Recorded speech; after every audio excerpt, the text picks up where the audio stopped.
Cuando entré al restaurante aquel mediodía de abril, inmediatamente supe que algo estaba mal. El lugar estaba más silencioso de lo normal, y había una tensión en el aire. Busqué la mesa donde mi hijo Tadeo me había citado para este supuesto almuerzo de reconciliación. 15 días habían pasado desde que me gritó por teléfono que me olvidara de que él existía, todo porque me negué a vender mi Honda Civic para ayudarlo con el apartamento que quería comprar. 15 días de silencio absoluto que me habían carcomido el alma. Ahí estaba él, sentado en una mesa del fondo del restaurante, pero mi sangre se heló cuando vi que no estaba solo. Reconocí inmediatamente la silueta de Silvia, mi exesposa, la mujer que me había abandonado hace 10 años llevándose la mitad de todo lo que habíamos construido juntos durante 25 años de matrimonio. Su cabello rubio teñido brillaba bajo las luces del restaurante, y llevaba ese vestido azul marino que siempre usaba cuando quería proyectar autoridad. Junto a ella, 2 hombres de traje impecable revisaban documentos con la meticulosidad de cirujanos preparándose para una operación. Sus maletines de cuero estaban abiertos sobre la mesa, y había papeles esparcidos por todas partes. El corazón comenzó a latirme con fuerza cuando me di cuenta de que esto no era un almuerzo de disculpas. Era una emboscada. Tadeo levantó la vista y me vio acercarme. Su sonrisa era la misma que usaba de niño cuando había roto algo y trataba de convencerme de que no había sido su culpa. Pero ahora tenía 35 años, y esa sonrisa se había vuelto calculadora, fría. «Papá, qué bueno que viniste», dijo con una dulzura que me sonó tan falsa como promesas de político en campaña. «Toma asiento, por favor». Silvia ni siquiera se dignó a mirarme al principio. Sus ojos permanecían fijos en los documentos como si mi presencia fuera completamente irrelevante para ella. Cuando finalmente levantó la cabeza, su mirada estaba cargada de ese desprecio que había aprendido a perfeccionar durante los últimos años de nuestro matrimonio. «Héctor», dijo mi nombre como si fuera una mala palabra. Uno de los abogados, un hombre calvo con lentes dorados y corbata roja, carraspeó y se puso de pie para presentarse. «Señor Muñiz, soy el licenciado Claudio Herrera. Le agradezco que haya venido hoy. Tenemos algunos asuntos legales muy importantes que discutir respecto a las obligaciones paternas y el patrimonio familiar». Su voz tenía ese tono profesional y amenazante que usan los tiburones antes de mostrar los dientes. Me quedé de pie junto a la mesa, sintiendo como la rabia comenzaba a hervir en mis venas. La trampa había sido perfecta. Mi propio hijo, la persona por la que había sacrificado todo durante décadas, me había usado como carnada. Había utilizado mi amor paterno, mi necesidad desesperada de reconciliarnos, para atraerme a esta humillación pública. El restaurante continuaba con su rutina normal alrededor de nosotros. Los meseros servían platos, las familias conversaban, las parejas se tomaban fotos. Pero en nuestra mesa, el aire se había espesado con la tensión de una confrontación que llevaba años gestándose. Podía sentir como algunas personas de las mesas cercanas comenzaban a voltear discretamente, sintiendo que algo importante estaba sucediendo. Silvia finalmente habló, su voz cargada de esa superioridad moral que había perfeccionado después del divorcio. «Héctor, sabemos perfectamente que has estado negándote a cumplir con tus responsabilidades como padre. Es hora de que entiendas que no puedes seguir siendo tan egoísta con tu único hijo». Sus palabras caían como piedras arrojadas a un lago en calma, creando ondas de rabia que se extendían por todo mi ser.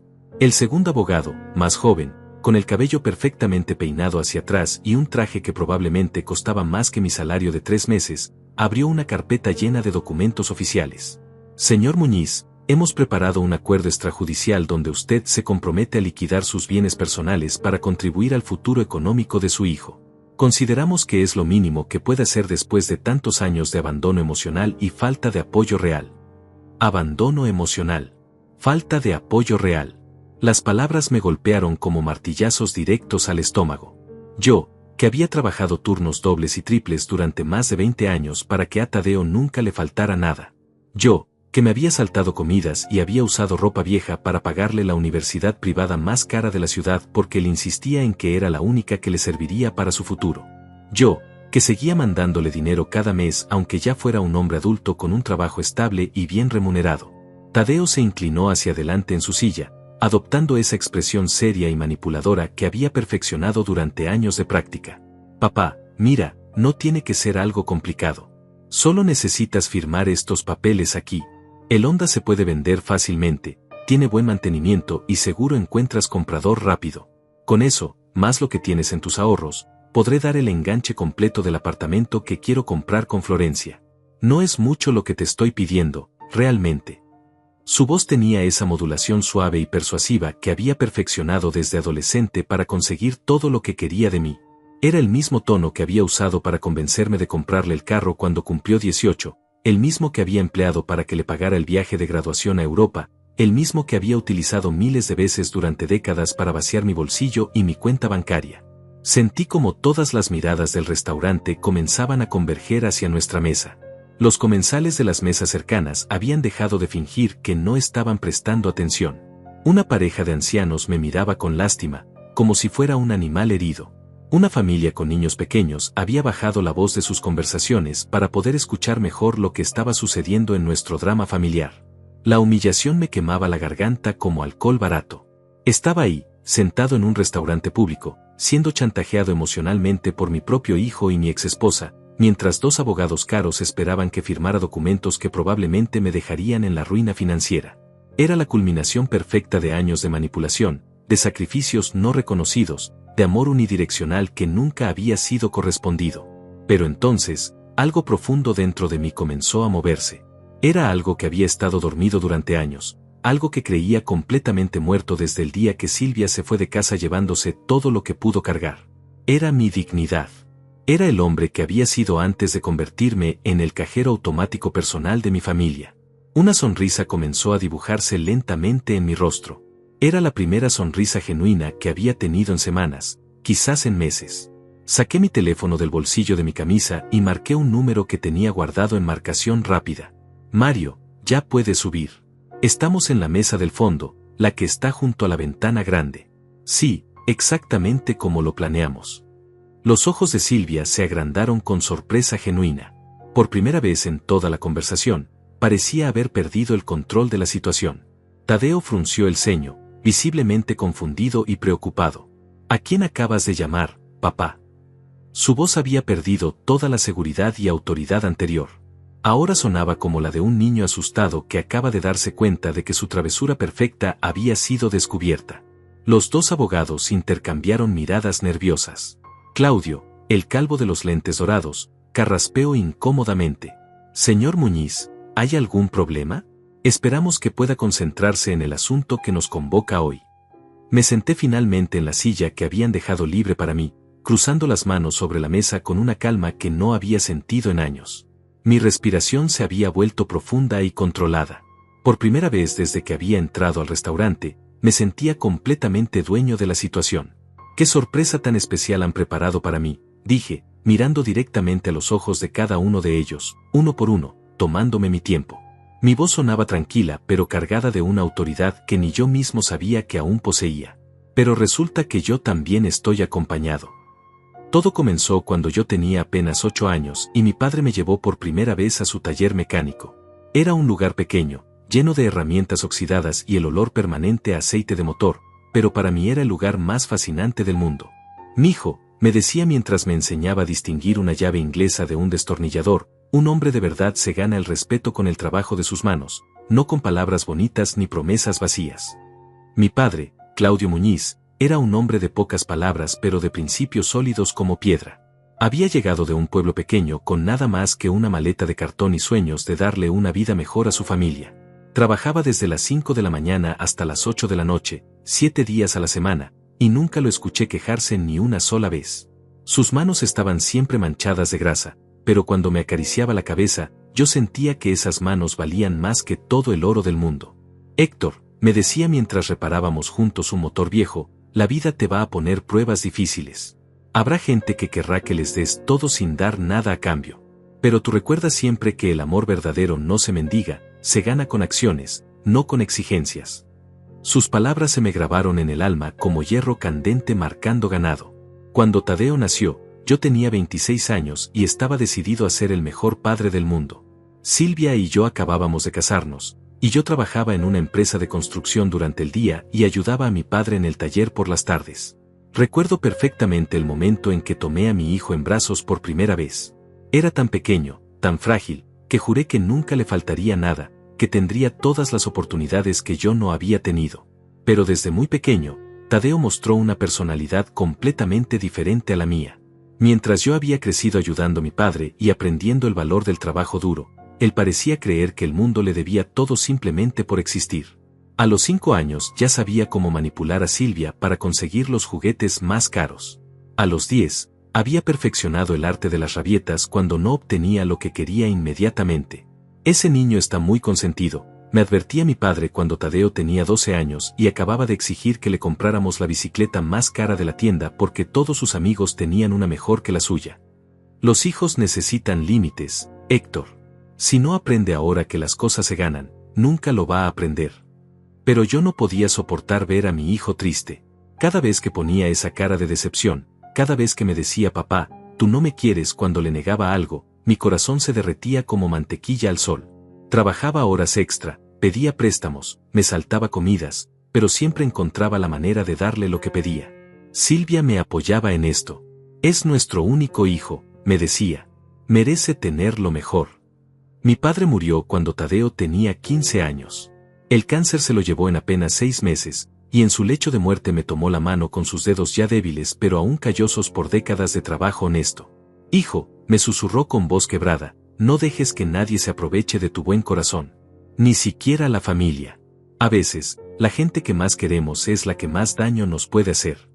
En ese momento no entendí completamente lo que me quería decir. Pensé que estaba hablando en general, dándome consejos de vida como siempre había hecho. Pero años después, cuando Tadeo comenzó a tratarme como su cajero automático personal, cuando Silvia empezó a verme únicamente como el proveedor de la familia sin ningún valor más allá de mi cuenta bancaria, las palabras de mi padre resonaron en mi mente como campanas de iglesia en domingo. Tadeo nunca mostró interés por aprender un oficio. Cuando traté de enseñarle lo básico de mecánica, se quejaba de que era trabajo sucio y aburrido. Cuando intenté conseguirle un trabajo de medio tiempo durante las vacaciones de la preparatoria para que aprendiera el valor del dinero, se negó rotundamente.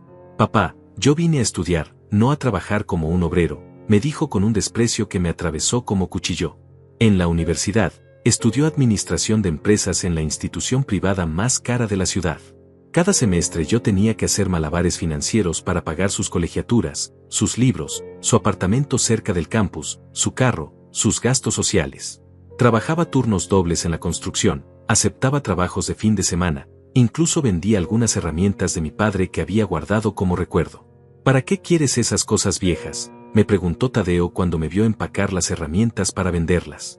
Ya no sirven para nada, papá. Estás muy sentimental. No entendía que cada martillo, cada destornillador, cada llave inglesa representaba años de sudor y sacrificio de su abuelo. Para él, solo eran chatarra oxidada que ocupaba espacio. Cuando se graduó de la universidad, esperé que finalmente entendiera todo lo que habíamos sacrificado por él. Esperé que me agradeciera, que reconociera los años de trabajo extra, las comidas frías, las noches en vela preocupándome por pagar sus gastos. Pero en su graduación, mientras yo lloraba de orgullo en la ceremonia, él solo me preguntó cuándo le iba a ayudar a conseguir un carro mejor para empezar a trabajar. Consiguió un buen empleo en una empresa multinacional, con un salario que era 3 veces más alto que el mío. Finalmente podría ser independiente, pensé.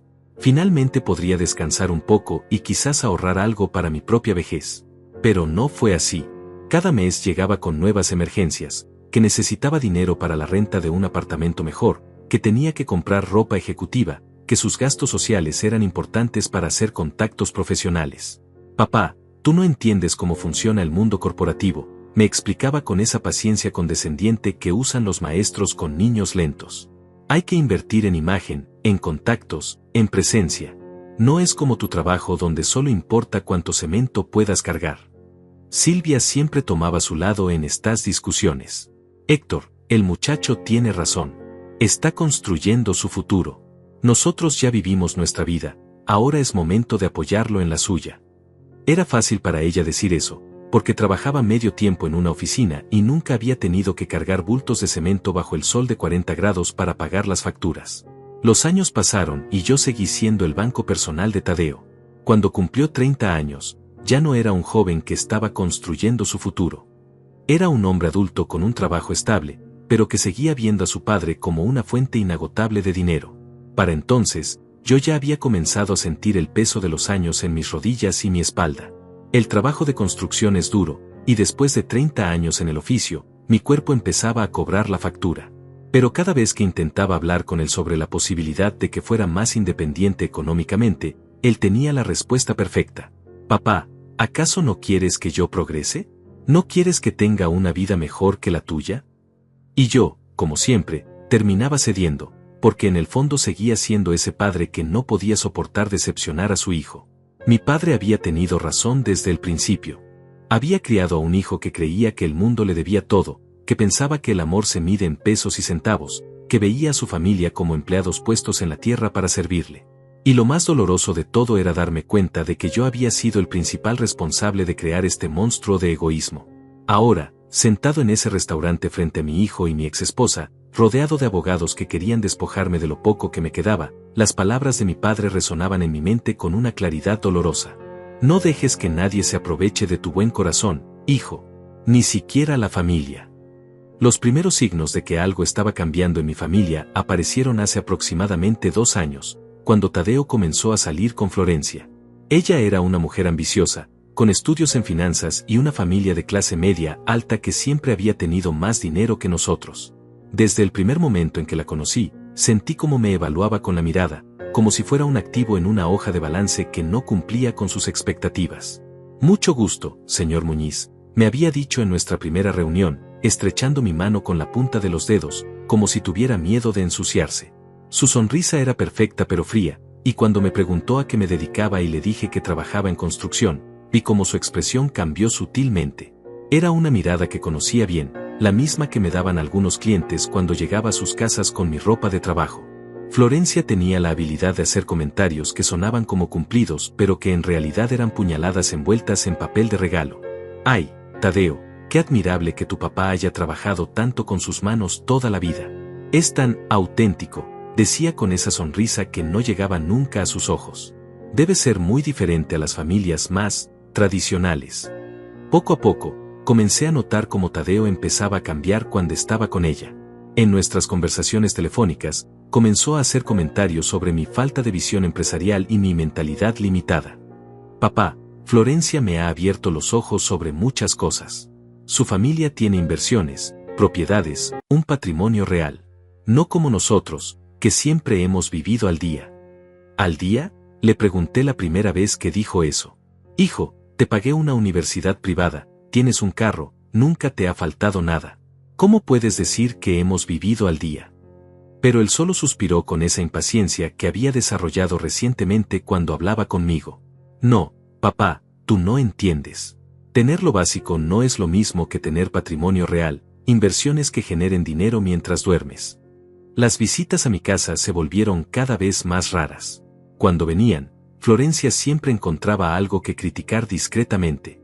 ¿Esta televisión todavía funciona bien? ¡Ay, qué vintage!, decía tocando mi pantalla de 32 pulgadas que había comprado 5 años atrás y que para mí seguía siendo perfectamente funcional. Tadeo me contó que la tienen desde hace mucho tiempo. Debe tener muchos recuerdos familiares. Pero lo que más me dolía era ver cómo Tadeo comenzaba a avergonzarse de mí. Cuando me invitaron a una reunión familiar de Florencia, llegué con mi mejor camisa y mis únicos zapatos de vestir, que aunque no eran de marca cara, estaban limpios y en buen estado. Durante toda la noche, Tadeo evitó presentarme como su padre. Me presentaba simplemente como Héctor, sin explicar nuestra relación, como si fuera un conocido cualquiera. Los padres de Florencia, Mario y Adelia, eran dueños de una cadena de farmacias y hablaban constantemente sobre sus inversiones en bienes raíces y sus viajes por Europa. Nosotros siempre le hemos enseñado a Florencia que es importante pensar en grande, decía Mario mientras cortaba su stack importado. La mentalidad de escasez es lo que mantiene a la gente en la mediocridad toda su vida. Esa noche regresé a casa sintiéndome como un extraño en la vida de mi propio hijo. Silvia, que para entonces ya había comenzado a mostrar señales de la insatisfacción que eventualmente destruiría nuestro matrimonio, no perdió la oportunidad de recordarme mi lugar. ¿Viste cómo vive la familia de Florencia? Esa es la clase de vida que Tadeo merece tener. Tal vez si hubiera sido más ambicioso. Los comentarios de Silvia se volvieron cada vez más frecuentes y más duros.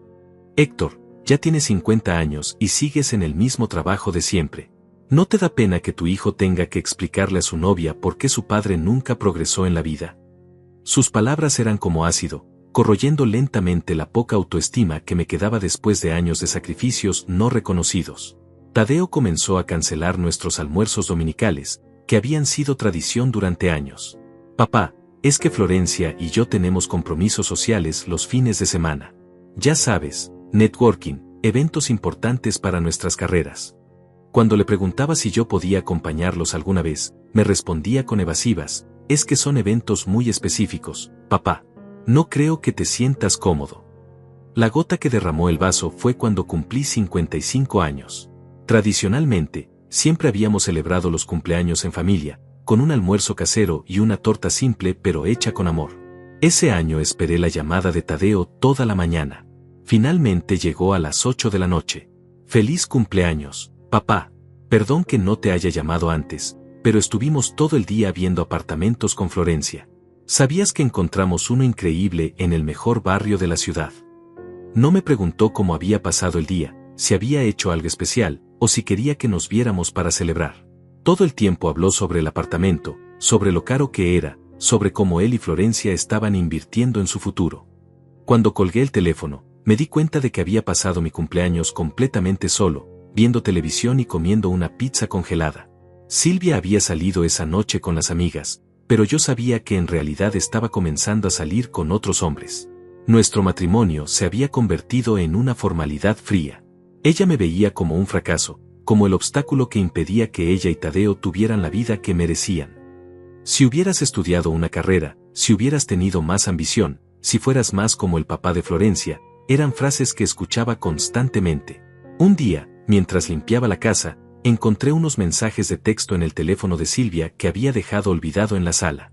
Eran conversaciones con Tadeo donde hablaban sobre mí como si fuera un problema que necesitaba ser resuelto. Mamá, ya no puedo seguir pidiendo dinero a papá para todo.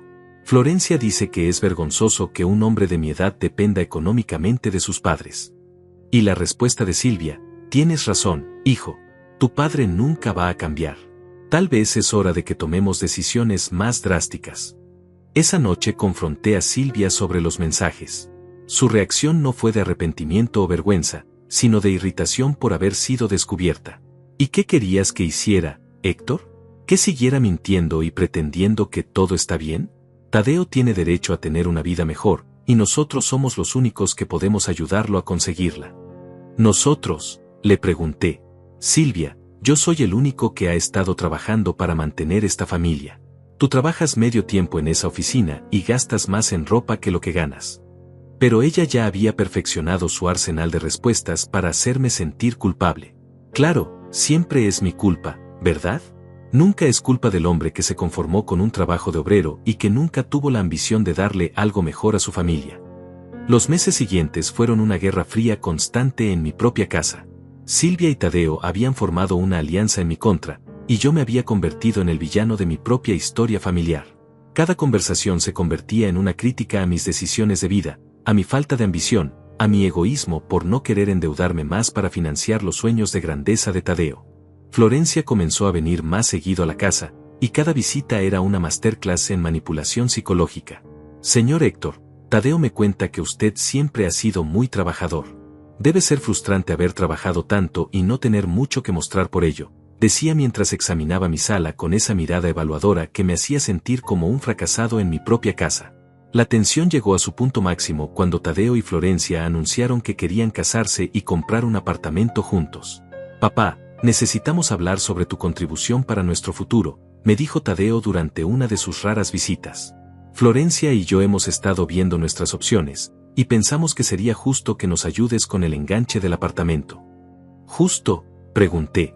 Hijo, tienes 35 años y un buen trabajo. ¿Por qué necesitas que yo te ayude a comprar tu casa? Su respuesta me partió el alma, porque durante todos estos años, papá, tú has sido un padre mediocre. Nunca nos diste la vida que merecíamos, nunca nos llevaste de viaje a Europa como los papás de Florencia, nunca nos compraste una casa grande. Es hora de que compenses todo eso. Esas palabras resonaron en mi cabeza durante días. Mediocre. Después de 30 años de trabajo duro, de sacrificios, de amor incondicional, mi propio hijo me había llamado mediocre. Y lo peor de todo era que una parte de mí había comenzado a creer que tal vez tenía razón. La llamada que cambió todo llegó un martes por la noche, mientras yo estaba cenando solo en mi pequeña cocina. Habían pasado 3 meses desde la conversación donde Tadeo me había llamado mediocre, y las cosas en casa habían empeorado considerablemente. Silvia apenas me dirigía la palabra, y cuando lo hacía, era para recordarme constantemente lo decepcionante que había resultado ser como esposo y padre. «Papá, necesitamos hablar», dijo Tadeo sin preámbulos cuando contesté el teléfono. Su voz sonaba seria, determinada, como la de un ejecutivo a punto de cerrar un negocio importante. «Florencia y yo ya tomamos la decisión. Encontramos el apartamento perfecto, pero necesitamos el enganche completo para la próxima semana». Mi corazón comenzó a latir más rápido. Sabía lo que venía, pero una parte de mí aún esperaba que mi hijo hubiera encontrado otra solución, que hubiera hablado con el banco, que hubiera conseguido un préstamo, cualquier cosa que no involucrara vaciando mis ahorros de toda una vida. «¿Cuánto necesitan, hijo?» 200,000 pesos, dijo sin ninguna emoción en la voz, como si estuviera pidiendo 20 pesos para el almuerzo. «Ya hice los cálculos. Si vendes el Honda, más lo que tienes ahorrado, más lo que podría sacar de prestado usando la casa como garantía, llegamos perfecto a la cantidad». Me quedé en silencio por un momento, procesando lo que acababa de escuchar. No solo quería mis ahorros, que representaban 15 años de trabajo extra y sacrificios. También quería que vendiera mi carro, el único bien material que realmente me importaba, y que además pusiera en riesgo la casa que había tardado 20 años en pagar. «Tadeo», le dije con voz temblorosa, «ese dinero es todo lo que tengo. Son mis ahorros para cuando ya no pueda trabajar, para emergencias médicas, para...». Pero él me interrumpió con esa impaciencia que había perfeccionado durante años. «Papá, no seas dramático. No es como si te estuviera pidiendo que me regales el dinero. Te lo voy a pagar todo, obviamente. Pero ahora no puedo esperar. El apartamento es una oportunidad única, está en el mejor barrio de la ciudad, y si no actuamos rápido, se nos va a ir». «¿En cuánto tiempo me lo pagarías?», pregunté, aunque en el fondo ya sabía la respuesta. Durante todos estos años, cada vez que le había prestado dinero a Tadeo, siempre tenía una excusa para no devolverlo, que estaba estableciéndose en su trabajo, que tenía otros gastos importantes, que ya me pagaría cuando tuviera un aumento. «Bueno, papá, obviamente no puede ser inmediatamente. Florencia y yo vamos a tener muchos gastos los primeros años, los muebles, las tarjetas de crédito del apartamento, la boda. Pero te prometo que en unos 5 o 6 años empiezo a pagarte poco a poco». 5 o 6 años. Para entonces yo tendría más de 60 años, probablemente ya no podría trabajar en construcción, y estaría completamente dependiente de la buena voluntad de un hijo que nunca había cumplido una promesa financiera en su vida. «Hijo, no puedo hacer eso», le dije finalmente, sintiendo como las palabras me salían como piedras de la garganta. «Ese dinero es mi seguridad, es lo único que tengo para mi vejez. No puedo arriesgar todo por un apartamento». El silencio que siguió fue tan pesado que podía sentirlo a través del teléfono. Cuando Tadeo volvió a hablar, su voz había cambiado completamente. Ya no era mi hijo pidiendo ayuda, era un extraño lleno de rabia y desprecio. «¿Sabes qué, papá? Esto es exactamente lo que esperaba de ti. Siempre has sido igual, egoísta, tacaño, sin visión de futuro. Durante toda mi vida me has dado migajas, y ahora que realmente necesito tu apoyo, me sales con que no puedes ayudarme».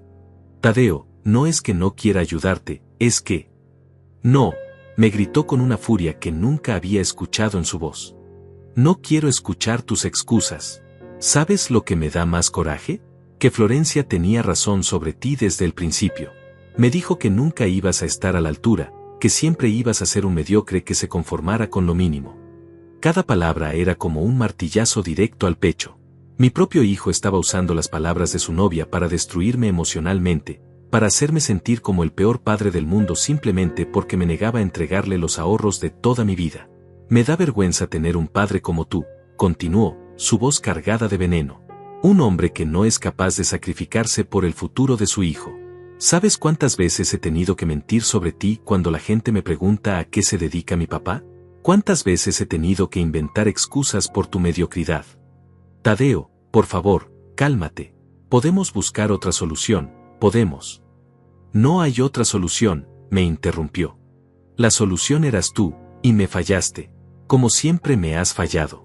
Como le fallaste a mi mamá durante todos estos años. ¿Crees que no sé por qué se va a divorciar de ti?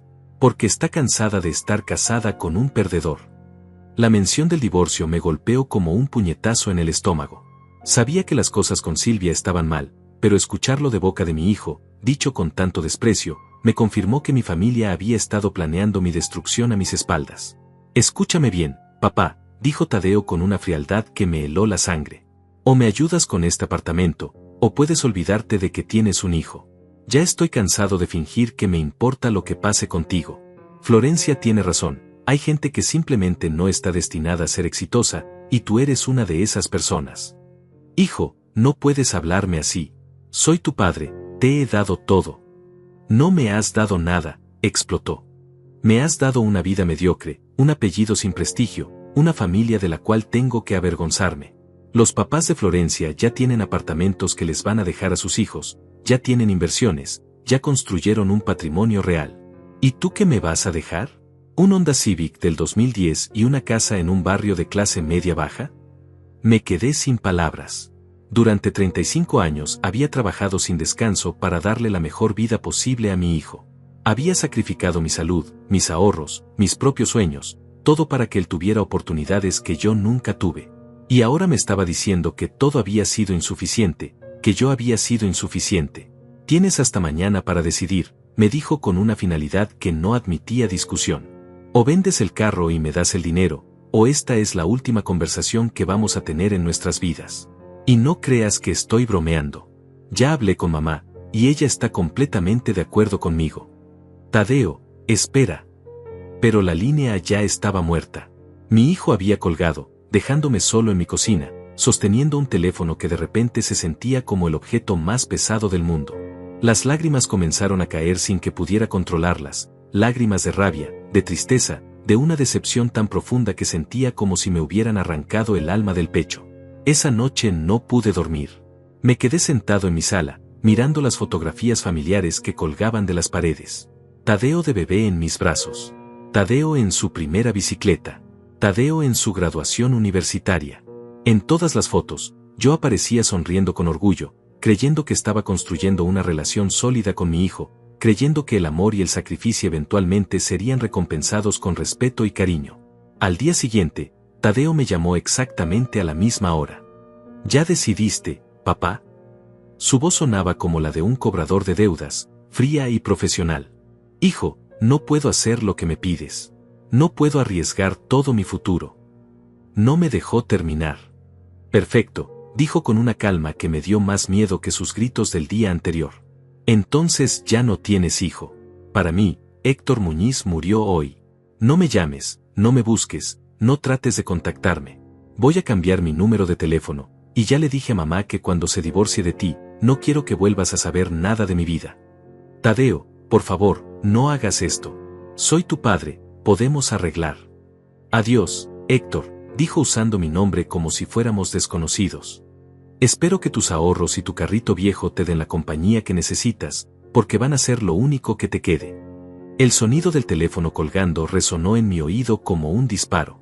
Me quedé ahí, parado en mi sala, sosteniendo el auricular como un idiota, esperando que sonara de nuevo, que Tadeo me llamara para disculparse, para decirme que había sido solo un momento de rabia. Pero el teléfono nunca volvió a sonar. Durante las siguientes 2 semanas, viví en una especie de limbo emocional. Cada mañana despertaba esperando que todo hubiera sido una pesadilla, que mi hijo me llamara como si nada hubiera pasado. Pero los días se sucedían uno tras otro en un silencio ensordecedor. Silvia se comportaba como si yo fuera invisible. Cuando le pregunté si había hablado con Tadeo, me respondió con una frialdad que me partió el alma: mi hijo tomó la decisión correcta. Ya era hora de que se diera cuenta del tipo de hombre que eres realmente. 15 días después de la última conversación con Tadeo, cuando ya había comenzado a aceptar que tal vez había perdido a mi hijo para siempre, mi teléfono sonó con un número desconocido. ¿Papá? Era la voz de Tadeo, pero sonaba diferente, más suave, casi arrepentida. Soy yo. Quería invitarte a almorzar mañana. Para hablar, para arreglar las cosas entre nosotros. Mi corazón saltó cuando escuché la voz de Tadeo al teléfono. Después de 15 días de silencio absoluto, 15 noches de insomnio preguntándome si había perdido a mi hijo para siempre, esa llamada sonaba como música celestial. Claro, hijo, por supuesto que quiero hablar contigo, le respondí inmediatamente, sin poder ocultar el alivio en mi voz. Perfecto, papá. Te mando la dirección del restaurante por mensaje. Es un lugar nuevo, muy tranquilo, perfecto para conversar sin interrupciones, me dijo con una dulzura que no había escuchado en meses. Y papá, quiero que sepas que he estado pensando mucho en lo que pasó. Creo que ambos dijimos cosas de las que nos arrepentimos. Cuando colgué, sentí como si me hubieran quitado una montaña de encima. Mi hijo había reflexionado, había madurado, estaba dispuesto a arreglar nuestra relación. Tal vez el amor familiar verdadero había triunfado sobre la manipulación y la ambición. Esa noche dormí mejor de lo que había dormido en semanas, lleno de esperanza y de ganas de recuperar a mi familia. A la mañana siguiente me levanté temprano y me preparé con cuidado especial. Me puse mi mejor camisa, la azul que Silvia me había regalado años atrás para mi cumpleaños, me peiné con gel y hasta me puse un poco de colonia. Quería verme presentable para mi hijo, quería que se sintiera orgulloso de su padre cuando nos reconciliáramos. Durante el camino al restaurante, ensayé mentalmente las palabras que le diría. Le explicaría por qué no podía darle todos mis ahorros, pero también le ofrecería ayudarlo de otras maneras. Tal vez podríamos buscar un préstamo bancario donde yo fuera su aval, o quizás podría darle una parte menor del dinero que no comprometiera completamente mi futuro. Lo importante era que mi hijo había dado el primer paso para arreglar las cosas. Pero cuando entré al restaurante y vi la escena que me esperaba, mi mundo se derrumbó por segunda vez en 2 semanas. Ahí estaba Tadeo, pero no estaba solo arrepentido esperándome para una reconciliación íntima entre padre e hijo. Estaba sentado junto a Silvia, mi exesposa, y 2 hombres de traje que obviamente eran abogados. La mesa estaba cubierta de documentos legales, y el ambiente tenía la frialdad de una sala de tribunal. Mi primer instinto fue dar media vuelta y salir corriendo, pero algo dentro de mí, tal vez el orgullo herido o tal vez la rabia acumulada de años de humillaciones, me hizo quedarme. Me acerqué a la mesa con las piernas temblorosas, sintiendo como todas las miradas del restaurante se fijaban en mí. Papá, qué bueno que viniste, dijo Tadeo con esa sonrisa falsa que había perfeccionado. Pero ahora ya no podía engañarme. Era la sonrisa de un depredador que había atrapado a su presa. Siéntate, por favor. Queremos explicarte algunas cosas importantes. Silvia me miró con el desprecio que había aprendido a mostrar también durante los últimos años de nuestro matrimonio. Llevaba un vestido elegante que probablemente había costado más que mi salario de una semana, y su maquillaje estaba perfecto, como si hubiera venido a una reunión de negocios importante. Héctor, esperamos que entiendas que esto no es personal. Es simplemente necesario. El abogado calvo se presentó como Claudio Herrera y comenzó a hablar con esa voz profesional que usan los buitres cuando están a punto de devorar carroña. Señor Muñiz, hemos revisado su situación legal y financiera, y encontramos varios puntos que requieren atención inmediata. Específicamente, sus obligaciones como padre y su responsabilidad en el patrimonio familiar. Me senté lentamente, sintiendo como la humillación me quemaba las mejillas. Mi propio hijo me había tendido una trampa perfecta, usando mi amor paterno como carnada para arrastrarme a esta emboscada legal. ¿De qué obligaciones hablan?, pregunté, aunque ya intuía hacia dónde se dirigía todo esto. El segundo abogado, más joven, abrió una carpeta y comenzó a leer como si fuera una sentencia judicial. Hemos documentado un patrón de negligencia económica hacia su hijo adulto, negándose a contribuir a su bienestar y progreso profesional. También hay indicaciones de abandono emocional y falta de apoyo en momentos cruciales de su desarrollo. Abandono emocional, repetí, sintiendo como la rabia comenzaba a burbujear en mi pecho. Trabajé 30 años para darle todo a este muchacho. Le pagué universidad privada, carro, gastos, todo lo que me pidió durante décadas. Silvia intervino con esa superioridad moral que había perfeccionado. Héctor, dar dinero no es lo mismo que ser un buen padre. Tadeo necesitaba una figura paterna que lo inspirara, que le enseñara a soñar en grande, no alguien que se conformara con la mediocridad. Tadeo asintió gravemente, como si fuera el presidente de una junta directiva evaluando el desempeño de un empleado deficiente. Papá, lo que estos señores están tratando de explicarte es que tienes una deuda moral conmigo. Durante años me diste lo mínimo indispensable, nunca te esforzaste por darme las oportunidades que merecía. Lo mínimo, exploté, sin poder contenerme más. Te di todo lo que tenía. Trabajé turnos dobles para pagarte esa universidad cara que querías. Me salté comidas para que tú pudieras comer en restaurantes elegantes con tus amigos. El abogado calvo me interrumpió con un gesto de la mano, como si fuera un niño haciendo berrinche. Señor Muñiz, Le pedimos que mantenga la calma. Estamos aquí para resolver esta situación de manera civilizada. Señaló los documentos esparcidos sobre la mesa.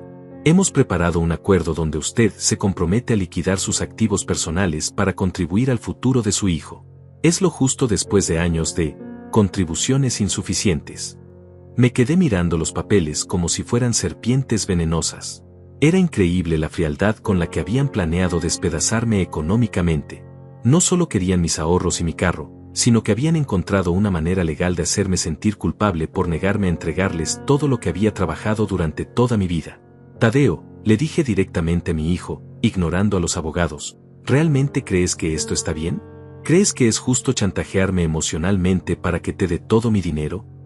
Mi voz se quebró ligeramente, porque una parte de mí aún esperaba que el niño que había cargado en mis hombros, que había enseñado a andar en bicicleta, que había abrazado cuando tenía pesadillas, apareciera detrás de esa máscara de frialdad. Pero Tadeo me miró con unos ojos que ya no reconocía, llenos de una dureza que nunca había visto antes. Papá, esto no es chantaje. Es justicia. Durante toda mi vida has sido un padre mediocre, y ahora es hora de que compenses todo el daño que me has hecho con tu falta de ambición. Las palabras me atravesaron como cuchillos. Mediocridad, otra vez esa palabra maldita que se había convertido en el resumen de toda mi existencia según mi propia familia. Daño, susurré. ¿Qué daño te he hecho? Silvia se inclinó hacia adelante, sus ojos brillando con malicia. Le has dado una vida pequeña, Héctor. Lo has limitado con tu mentalidad conformista. Mientras otros padres construían imperios para sus hijos, tú te conformaste con darle migajas. Mira a los papás de Florencia, agregó Tadeo. Ellos sí construyeron un patrimonio real para sus hijos. Tienen propiedades, inversiones, negocios. ¿Y tú qué me vas a dejar? ¿Una casa de clase media y un carro usado? El joven abogado carraspeó y señaló una línea específica en los documentos. Señor Muñiz, el acuerdo es muy simple. Usted vende sus activos actuales y entrega el dinero a su hijo para que pueda adquirir la propiedad que necesita. A cambio, él se compromete a mantener una relación cordial con usted y a no proceder legalmente por abandono paterno. ¿Abandono paterno?, pregunté, sintiendo como la habitación comenzaba a dar vueltas. ¿Cómo pueden acusarme de abandono cuando he estado presente toda su vida? Claudio, el abogado calvo, sonrió con esa sonrisa profesional que no llegaba a los ojos. Abandono no solo significa ausencia física, señor Muñiz. También incluye falta de provisión adecuada para el futuro del menor, bueno, en este caso, del hijo adulto que aún requiere apoyo paterno para establecerse apropiadamente en la vida. Era increíble la manera en que habían pervertido el concepto de responsabilidad paternal. Según su lógica retorcida, yo era un mal padre no porque hubiera estado ausente o hubiera sido abusivo, sino porque no tenía suficiente dinero para financiar los sueños de grandeza de mi hijo. Si no firma este acuerdo, continuó el abogado joven, procederemos por la vía legal. Tenemos documentada su negativa a apoyar económicamente a su hijo en un momento crucial de su vida, y eso puede interpretarse como negligencia paternal. Miré alrededor del restaurante y vi cómo otros comensales habían comenzado a prestar atención a nuestra mesa. Algunos susurraban entre ellos, probablemente especulando sobre el drama familiar que se desarrollaba ante sus ojos. La humillación era completa. Mi propio hijo me había citado a un lugar público para despedazarme emocionalmente frente a extraños. Pero entonces, algo cambió dentro de mí. Era como si una voz antigua, la voz de mi padre, comenzara a hablar desde algún lugar profundo de mi memoria. No dejes que nadie se aproveche de tu buen corazón, hijo. Ni siquiera la familia. Una sonrisa extraña comenzó a formarse en mi rostro. Por primera vez en semanas, me sentí completamente en control de la situación. Saqué mi teléfono del bolsillo y marqué el número que había guardado esa mañana, después de tomar una decisión que había estado posponiendo durante días. Mario, ya puedes subir. Estamos en la mesa del fondo, junto a la ventana grande. Sí, tal como lo planeamos. Los ojos de Silvia se agrandaron con sorpresa genuina. Tadeo frunció el ceño, visiblemente confundido. Los dos abogados intercambiaron miradas nerviosas. ¿A quién acabas de llamar, papá?, preguntó Tadeo, y por primera vez desde que había llegado al restaurante, su voz sonaba insegura. Me recosté en mi silla con una calma que no había sentido en años. «¿Qué sorpresa tan especial han preparado para mí?», dije, mirando directamente a los ojos de cada uno de ellos. «Pero resulta que yo también estoy acompañado». La puerta del restaurante se abrió y Mario Herrera entró con la confianza de un hombre que conoce perfectamente su trabajo. Era mi abogado desde hacía 3 años, desde que había comenzado a sospechar que Silvia planeaba el divorcio y quería asegurarme de que mis derechos estuvieran protegidos. Alto, delgado, con el cabello gris perfectamente peinado, Mario tenía esa presencia que impone respeto inmediato en cualquier sala. Llevaba un maletín de cuero negro y una expresión seria que contrastaba dramáticamente con la sonrisa confiada que había estado mostrando el equipo legal de Tadeo y Silvia. Cuando llegó a nuestra mesa, me saludó con un apretón de manos firme y luego observó a los presentes con la mirada evaluadora de un cirujano a punto de operar. «Buenas tardes», dijo Mario con voz profunda y autoridad. «Soy Mario Herrera, representante legal del señor Héctor Muñiz. Entiendo que hay ciertos asuntos legales que discutir». Su presencia cambió inmediatamente la dinámica de la mesa. Los 2 abogados de Tadeo ya no parecían tan seguros de sí mismos. Claudio, el abogado calvo, carraspeó nerviosamente. No sabíamos que el señor Muñiz había contratado representación legal. Esto no debería ser necesario. Estamos tratando de resolver un asunto familiar de manera amigable. Mario sonrió con esa sonrisa fría que había perfeccionado durante 20 años de práctica legal. Curioso concepto de amigable, licenciado. Por lo que veo aquí, ustedes han preparado documentos legales sin informar a la otra parte que era recomendable que tuviera representación. Eso podría considerarse poco ético. Silvia intervino con esa voz aguda que usaba cuando se sentía amenazada. No entiendo por qué Héctor necesita un abogado. Solo estamos tratando de que cumpla con sus responsabilidades como padre. Señora, respondió Mario sin mirarla directamente, manteniendo su atención en los documentos que estaban sobre la mesa, permítame revisar exactamente cuáles son esas supuestas responsabilidades que han documentado. Tomó los papeles y comenzó a examinarlos con la meticulosidad de un científico analizando evidencia. Tadeo se removió incómodamente en su silla. La seguridad arrogante que había mostrado cuando pensaba que tenía todas las cartas a su favor había comenzado a desvanecerse. Papá, no entiendo por qué trajiste un abogado. Pensé que íbamos a resolver esto en familia. En familia, repetí con una sonrisa amarga. Hijo, cuando tú trajiste 2 abogados para chantajearme emocionalmente, dejó de ser un asunto familiar y se convirtió en un asunto legal. Mario levantó la vista de los documentos con una expresión que no auguraba nada bueno para el equipo contrario. Esto es fascinante, dijo con el tono de alguien que acaba de descubrir algo muy interesante. Licenciados, ¿me podrían explicar bajo qué figura legal están basando esta supuesta obligación paternal de liquidar activos personales para beneficio de un hijo adulto de 35 años? El abogado joven se removió nerviosamente en su silla. Bueno, se trata de un caso de negligencia paternal histórica que requiere compensación. Negligencia paternal, interrumpió Mario con una sonrisa que no llegaba a sus ojos. Interesante teoría legal. ¿Tienen documentación de esta negligencia? ¿Reportes de servicios sociales? ¿Evidencia de abuso o abandono durante la minoría de edad del supuesto afectado? Claudio comenzó a mostrar signos de nerviosismo. Se trata más bien de una negligencia económica. Falta de provisión adecuada para el futuro del joven. Ah, negligencia económica, repitió Mario, tomando notas en una libreta pequeña. ¿Y ustedes consideran negligencia económica el hecho de que un padre de clase trabajadora no pueda financiar un apartamento de lujo para su hijo adulto profesional? Esto va a ser muy educativo para el colegio de abogados cuando presente mi queja por mala práctica. El ambiente en la mesa cambió drásticamente.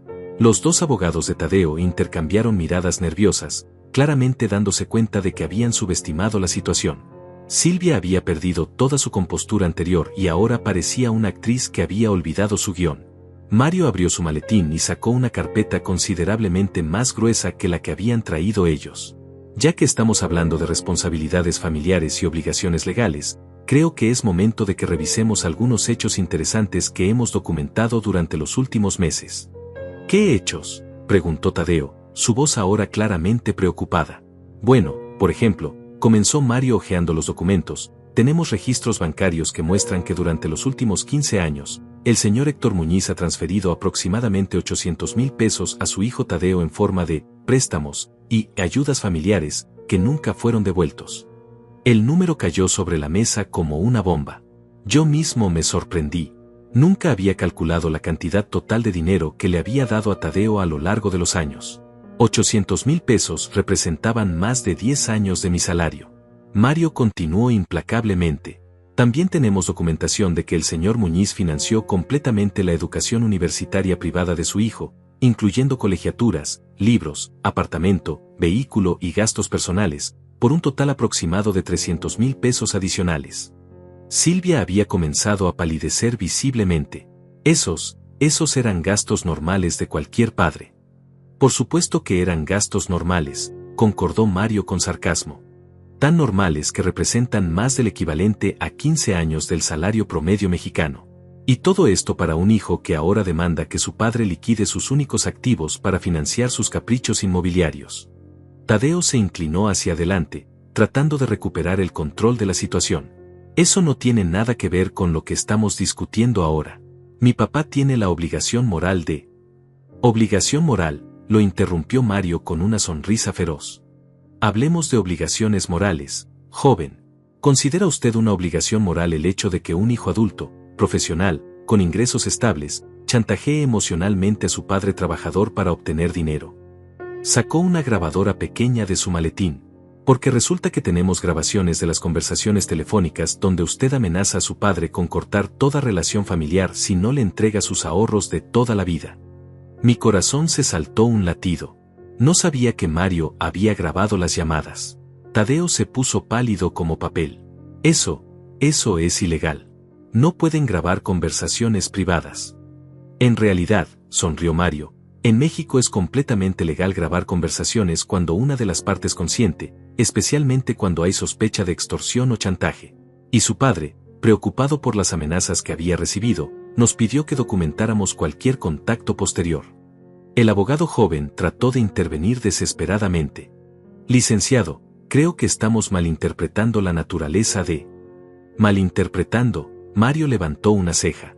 Permítame leerles textualmente lo que dice su cliente en esta grabación. Presionó el botón de reproducción y la voz de Tadeo llenó el aire del restaurante. O me ayudas con este apartamento, o puedes olvidarte de que tienes un hijo. Ya estoy cansado de fingir que me importa lo que pase contigo. El silencio que siguió fue ensordecedor. Varias personas de las mesas cercanas habían comenzado a prestar atención abiertamente a nuestro drama. Tadeo parecía querer desaparecer bajo la mesa. Silvia había comenzado a sudar visiblemente a pesar del aire acondicionado del restaurante. Mario apagó la grabadora y continuó con su demolición sistemática. Pero eso no es todo. También tenemos evidencia de que la señora Silvia Duarte ha estado ocultando activos durante los procedimientos de divorcio. Específicamente, una cuenta bancaria en el extranjero que fue abierta con dinero que debería formar parte del patrimonio matrimonial. Silvia se puso de pie abruptamente, su rostro ahora completamente rojo. Eso es mentira. No pueden probar nada. Señora, siéntese por favor, dijo Mario con voz tranquila pero autoritaria. Tenemos los registros bancarios completos, incluyendo las transferencias que realizó a una cuenta en las Islas Caimán. Dinero que, por cierto, proviene directamente de los ahorros familiares que su esposo acumuló durante años de trabajo. La revelación me golpeó como un martillazo. No solo Silvia había estado planeando dejarme, sino que había estado robando nuestros ahorros para asegurar su propio futuro. La traición era completa. Claudio, el abogado calvo, se puso de pie nerviosamente. Creo que necesitamos un receso para consultar con nuestros clientes. Siéntese, licenciado, ordenó Mario con voz de acero. Aún no he terminado. Sacó otro conjunto de documentos. Porque lo más interesante de todo esto es que hemos descubierto que toda esta operación, esta supuesta reunión familiar, fue planeada con semanas de anticipación. Tenemos mensajes de texto entre la señora Duarte y su hijo donde discuten estrategias para presionar al viejo y sacarle todo lo que se pueda antes del divorcio, punto. Tadeo había perdido todo el color en su rostro. Papá, yo puedo explicar. No hay nada que explicar, hijo, le dije con una calma que me sorprendió a mí mismo. Finalmente entiendo quién eres realmente. Y también entiendo qué tipo de familia tengo. Mario cerró su carpeta con un golpe seco que resonó por todo el restaurante. Señores abogados, sus clientes han cometido varios delitos: extorsión, chantaje emocional, ocultación de activos y, posiblemente, fraude. Les recomiendo encarecidamente que reconsideren cualquier acción legal que estuvieran planeando, porque nosotros definitivamente vamos a proceder con las nuestras. Se puso de pie y me miró. Señor Muñiz, creo que hemos terminado aquí, a menos que estos señores tengan algo más que agregar a su interesante propuesta legal. Me levanté lentamente, sintiendo como si me hubieran quitado un peso de 10 toneladas de los hombros. Por primera vez en años, me sentía completamente libre. Cuando salimos del restaurante, Mario y yo caminamos en silencio hasta su automóvil. El aire fresco de la tarde me golpeó la cara como una bendición después de la atmósfera pesada que habíamos dejado atrás. Me sentía extrañamente vacío, como si hubiera estado cargando una mochila llena de piedras durante años y finalmente alguien me hubiera ayudado a quitármela. ¿Estás bien, Héctor?, me preguntó Mario mientras abría la puerta de su carro. Su voz había perdido la dureza profesional y ahora sonaba como la de un amigo genuinamente preocupado. No lo sé, le respondí honestamente. Por un lado me siento liberado, pero por otro, Mario, acabo de perder a mi familia completa en una sola tarde. Mario me puso una mano en el hombro. Héctor, escúchame bien. Lo que acabas de perder no era una familia. Era un grupo de parásitos que te estaban chupando la sangre lentamente. Una familia real no te chantajea emocionalmente para robarte los ahorros de toda tu vida. Tenía razón, pero eso no hacía que doliera menos. Durante el trayecto a mi casa, no pude evitar recordar los momentos buenos que había vivido con Tadeo. Sus primeros pasos, cuando me llamaba papá con esa sonrisa de bebé, las tardes que pasábamos jugando fútbol en el parque. ¿En qué momento había perdido a ese niño? ¿Cuándo se había convertido en este extraño frío y calculador que acababa de conocer? ¿Qué va a pasar ahora?, le pregunté a Mario cuando llegamos a mi casa. Legalmente, tenemos todas las cartas a nuestro favor. Silvia va a tener que devolver el dinero que ocultó, y Tadeo no tiene ninguna base legal para exigirte nada. De hecho, técnicamente podrías demandarlo por devolución de todos los préstamos no pagados. No quiero su dinero, dije inmediatamente. Solo quiero que me dejen en paz. Mario asintió comprensivamente. Lo entiendo. Pero Héctor, necesitas prepararte emocionalmente para lo que viene.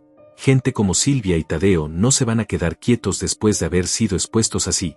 Van a tratar de contraatacar, probablemente van a esparcir mentiras sobre ti, van a tratar de hacerte quedar como el villano de la historia. Esa noche me quedé sentado en mi sala, mirando las fotografías familiares que colgaban de las paredes. Cada imagen me traía recuerdos de una época en la que creía que tenía una familia que me amaba. Tadeo en su primera bicicleta, con esa sonrisa enorme y los dientes picados. Silvia y yo en nuestra luna de miel, jóvenes y llenos de sueños. Todas esas fotografías ahora se sentían como evidencia de una vida que nunca había existido realmente. Mi teléfono comenzó a sonar insistentemente. Números desconocidos, llamadas que colgaban cuando contestaba, mensajes de texto llenos de insultos y amenazas. Mario había tenido razón, la contraofensiva había comenzado inmediatamente. Los mensajes eran crueles y personales. Padre fracasado, tacaño, vas a morir solo y abandonado. Algunos venían de números que no reconocía, pero el estilo de escritura era inconfundiblemente de Tadeo y Silvia. Habían comenzado una campaña de intimidación psicológica. 3 días después, mi hermana Marina me llamó preocupada. Héctor, ¿qué está pasando? Silvia me habló y me dijo que te has vuelto loco, que contrataste abogados para atacar a tu propia familia. Me contó que Tadeo solo te pidió ayuda y que tú reaccionaste como un lunático. Era increíble la rapidez con la que habían comenzado a reescribir la historia. En su versión, yo era el padre desnaturalizado que había atacado sin razón a su hijo inocente. Silvia era la exesposa preocupada tratando de mediar en un conflicto familiar. Tadeo era el hijo víctima de un padre mentalmente inestable. Marina, le expliqué, ellos me tendieron una trampa con abogados para obligarme a darles todos mis ahorros. No fue una petición de ayuda, fue un intento de robo legal. Pero ya podía escuchar la duda en la voz de mi hermana. La narrativa de Silvia había sido convincente, y mi familia extendida comenzaba a verme con sospecha. Héctor, tal vez podrías haber manejado las cosas diferente. Al final, Tadeo es tu hijo. Esa frase se convirtió en el estribillo constante de las siguientes semanas. Al final es tu hijo, la familia es lo más importante, deberías perdonar y olvidar. Era como si el hecho de haber sido padre me hubiera condenado a aceptar cualquier abuso emocional o financiero que Tadeo quisiera infligirme. Una noche, mientras revisaba los documentos que Mario me había dado, encontré algo que me hizo pedazos, una carta que mi padre me había escrito antes de morir y que había guardado en la caja fuerte del banco junto con mi testamento. La había olvidado completamente en medio del caos emocional de los últimos meses. La letra temblorosa de mi padre llenaba 3 páginas con consejos, recuerdos y palabras de amor. Pero había un párrafo que me golpeó como un rayo. Hijo, sé que amas a Tadeo más que a tu propia vida, pero ten cuidado de no confundir amor con complicidad. A veces, la gente que más queremos puede convertirse en nuestros verdugos si no ponemos límites. El amor verdadero incluye decir no cuando es necesario. Mi padre había visto algo que yo me había negado a reconocer durante años. Había notado las tendencias manipuladoras de Tadeo desde pequeño, pero yo había estado tan cegado por mi amor paterno que había ignorado todas las señales de advertencia. Esa madrugada lloré como no había llorado desde la muerte de mi padre. Lloré por el hijo que había perdido, pero más que eso, lloré por el hijo que nunca había tenido realmente. El Tadeo que había amado tanto había sido en gran parte una proyección de mis propios deseos y esperanzas, no la persona real que había crecido frente a mis ojos.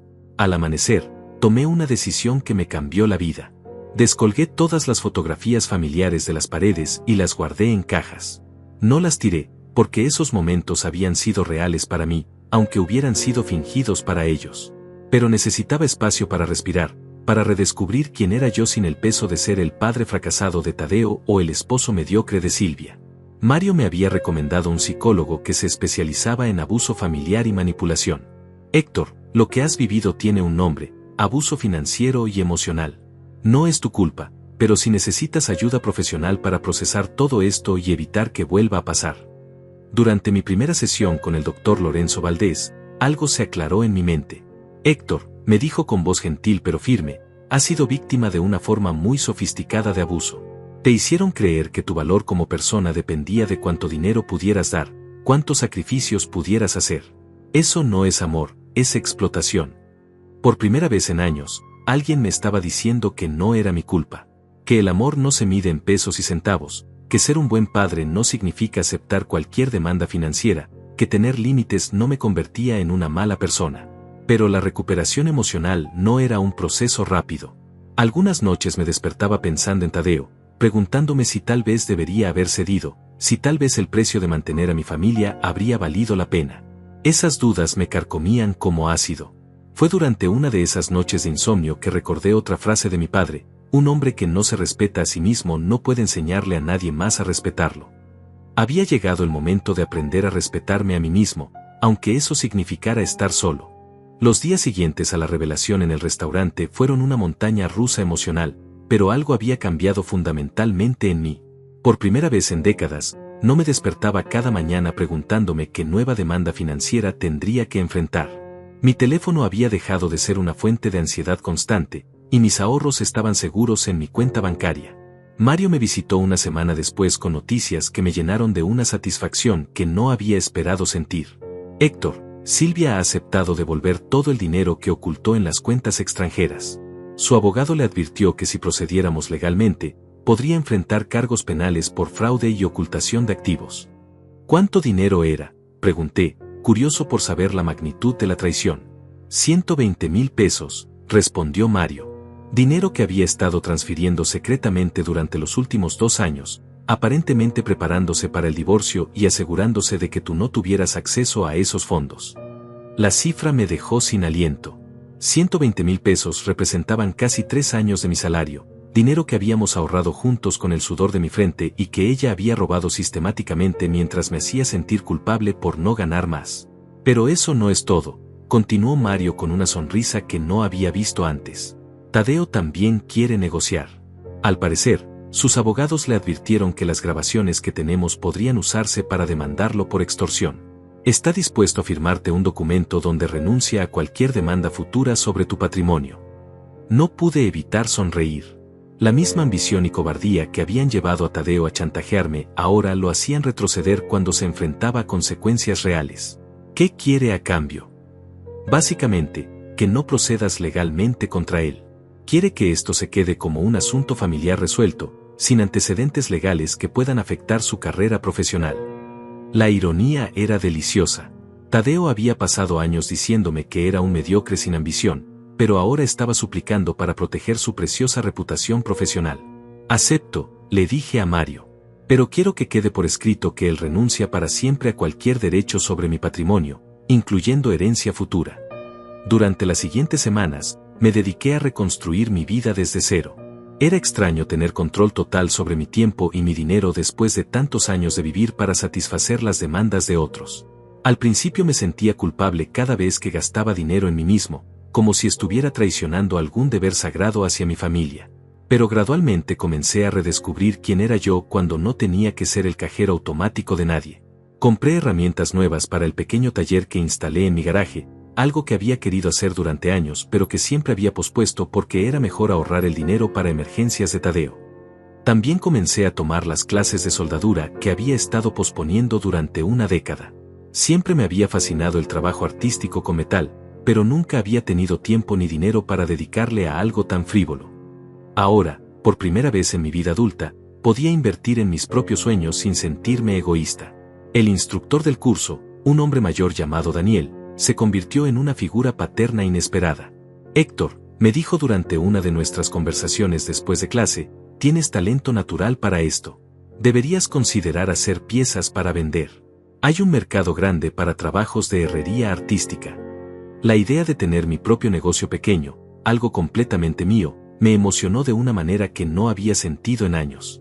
Comencé a trabajar en proyectos personales, rejas decorativas, muebles de metal, esculturas pequeñas. Cada pieza que terminaba me llenaba de un orgullo genuino que había olvidado que existía. Un día, mientras trabajaba en una mesa de centro con diseños geométricos, mi teléfono sonó con un número desconocido. Por un momento, el viejo miedo regresó. ¿Sería Tadeo con una nueva demanda? ¿Silvia con algún chantaje adicional? Pero era Marina, mi hermana. Héctor, necesito hablar contigo. Silvia me contó su versión de lo que pasó, pero después hablé con algunos primos que estuvieron en la boda de Tadeo, y las cosas no cuadran. ¿Qué boda?, pregunté, confundido. Tadeo se casó con Florencia la semana pasada. Una ceremonia muy íntima, según dijeron. Pero lo raro es que aparentemente pagaron todo de contado, el salón, la comida, la luna de miel en Europa. Y según lo que me habías contado, él no tenía dinero para su apartamento. La revelación me golpeó como un martillazo. Tadeo había tenido dinero todo el tiempo. La historia del apartamento, la supuesta desesperación económica, todo había sido una mentira elaborada para manipularme. No me había chantajeado por necesidad, sino por pura codicia. Marina, le dije, necesitas saber la verdad completa. Durante la siguiente hora, le conté todo, las grabaciones, los documentos de Mario, el dinero oculto de Silvia, la emboscada en el restaurante. Esta vez, mi hermana me escuchó sin interrumpir. Dios mío, Héctor, murmuró cuando terminé.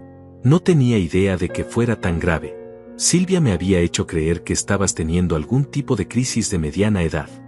No estoy teniendo una crisis, le respondí con más firmeza de la que había sentido en años. Estoy teniendo un despertar.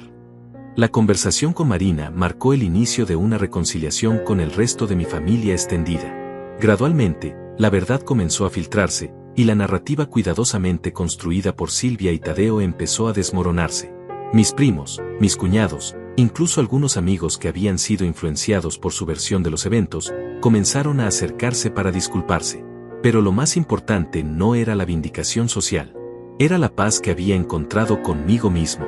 Por primera vez en décadas, cuando me veía al espejo no veía al padre fracasado o al esposo mediocre que mi familia me había hecho creer que era.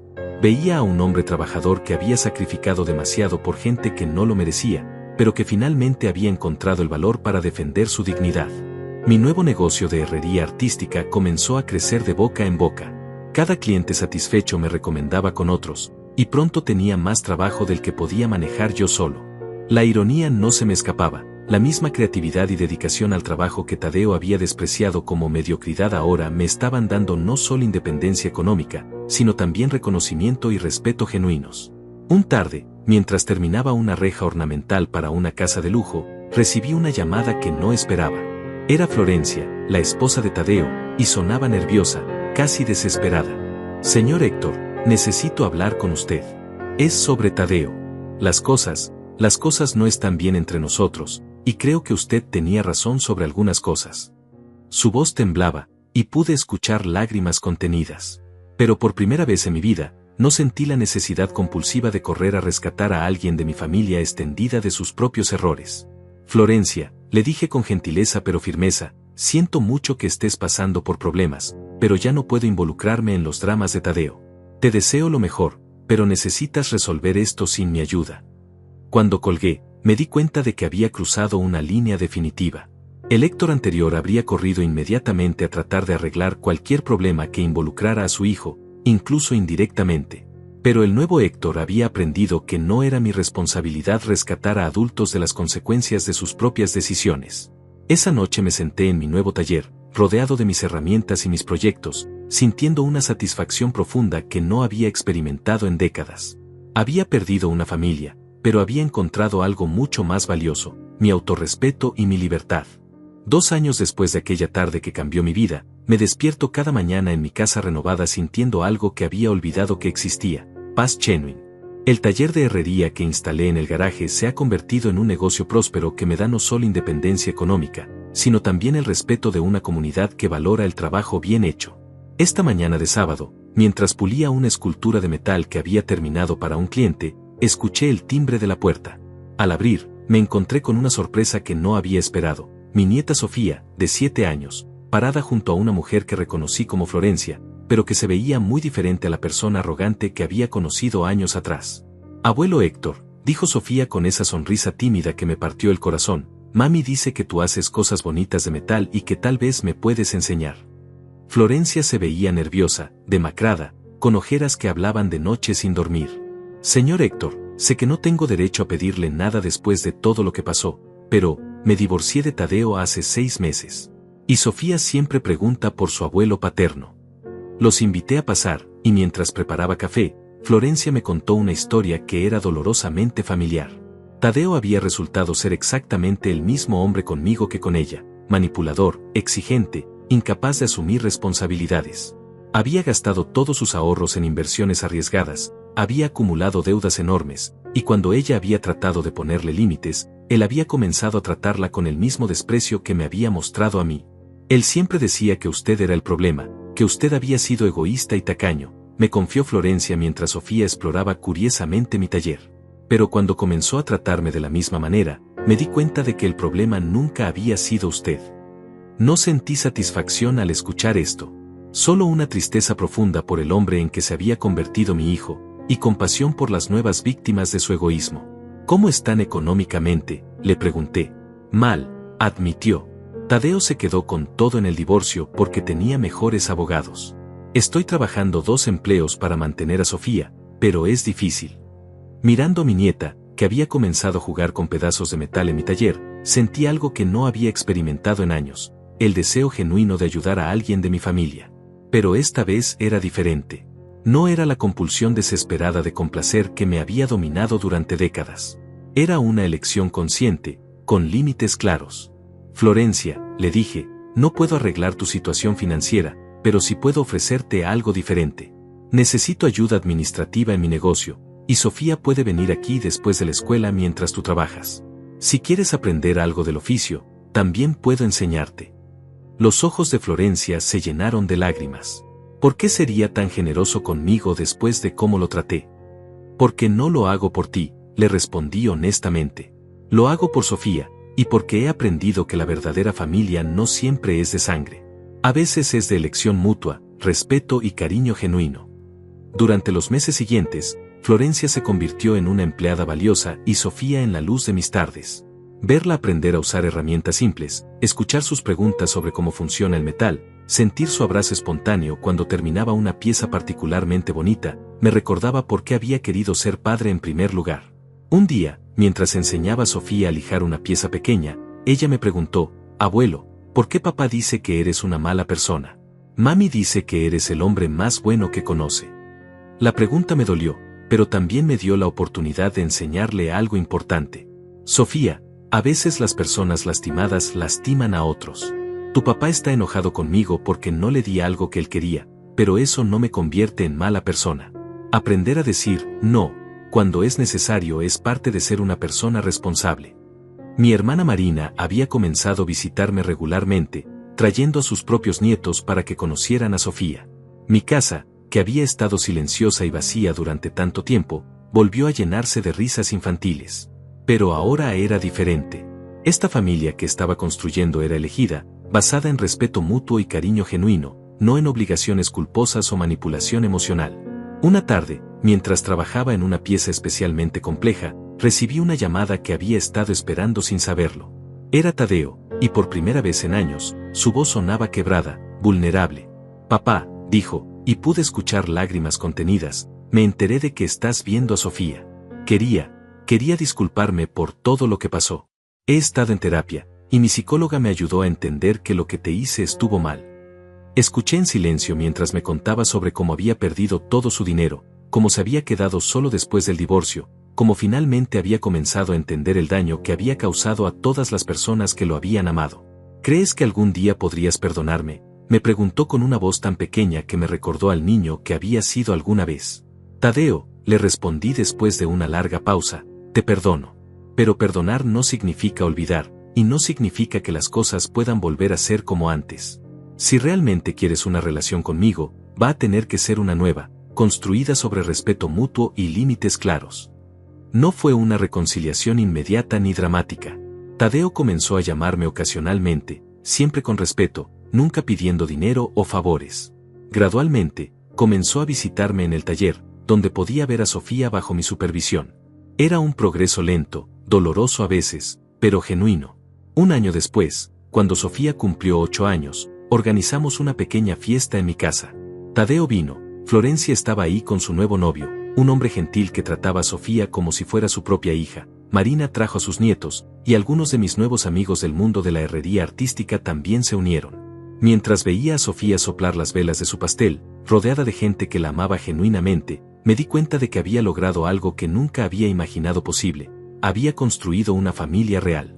Esa noche, después de que todos se fueron, me senté en mi taller con una cerveza fría, observando las piezas que había creado durante estos años de libertad. Cada escultura, cada reja, cada mesa, representaba no solo trabajo artístico, sino también mi evolución como persona. Mi padre había tenido razón desde el principio: no dejes que nadie se aproveche de tu buen corazón, hijo. Ni siquiera la familia. Pero había aprendido que establecer límites no significa cerrar el corazón. Significa protegerlo lo suficiente para que pueda amar de manera saludable y genuina. Tomé mi teléfono y escribí una nota en mi diario digital, algo que había comenzado a hacer durante terapia. Hoy aprendí que la verdadera familia no se define por la sangre, sino por la elección mutua de estar presentes los unos para los otros con respeto y amor genuino. Perdí un hijo manipulador, pero gané una nieta que me ama por quien soy, no por lo que puedo darle. Al cerrar el taller esa noche, miré la pequeña placa que había instalado junto a la puerta. Tenía grabada una frase que mi padre solía decir: «El trabajo honesto dignifica al hombre». Pero debajo había agregado mis propias palabras: «Y el amor propio lo libera». Ahora entiendo que no todas las historias familiares tienen finales felices tradicionales. A veces, el final feliz es la libertad de ser quien realmente eres, rodeado de gente que te valora por tu carácter, no por tu cuenta bancaria.